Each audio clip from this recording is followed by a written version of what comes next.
আজকে আমি একটা কবিতা বলবো। কবিতার নাম হচ্ছে গোফ চুরি, কবি সুকুমার রায়। হেড অফিসের বড় বাবু, লোকটি বড় শান্ত, তার যেমন মাথার ব্যামো কেউ কখনো জানতো।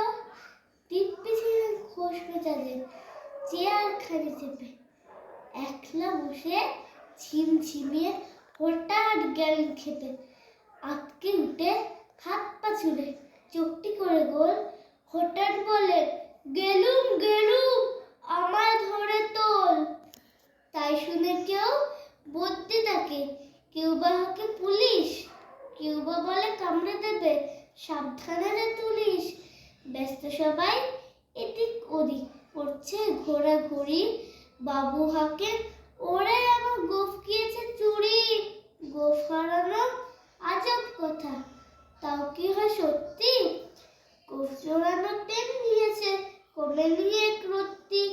সবাই তারা বুঝিয়ে বলে সামনে ধরে আয় না, মোটেও গোফ হয়নি চুরি, কখনো তা হয় না। রেগে আগুন তেলে বেগুন তেড়ে বলেন তিনি, কারোর কথা ধার ধারিনে সব বেটাকেই চিনি। নোংরা ঝাঁটা খ্যাংরা ঝাঁটা বিচ্ছিরি আর ময়লা, এমন গোফ তো রাখতো যান শ্যামবাবুদের গয়লা। এই গোফ যদি আমার পুলিশ করবো তোদের জবাই, এই না বলে জরিমানায় গেলেন তিনি সবাই। ভীষণ রেগে বিষম খেয়ে দিলেন লিখে খাতায়, কাউকে বেশি লাই দিতে নেই সবাই চলে মাথায়। অফিসের এই বাদনগুলো মাথায় খালি গোবর, গোফ তোরা যে কোথায় গেল কেউ রাখে না খবর।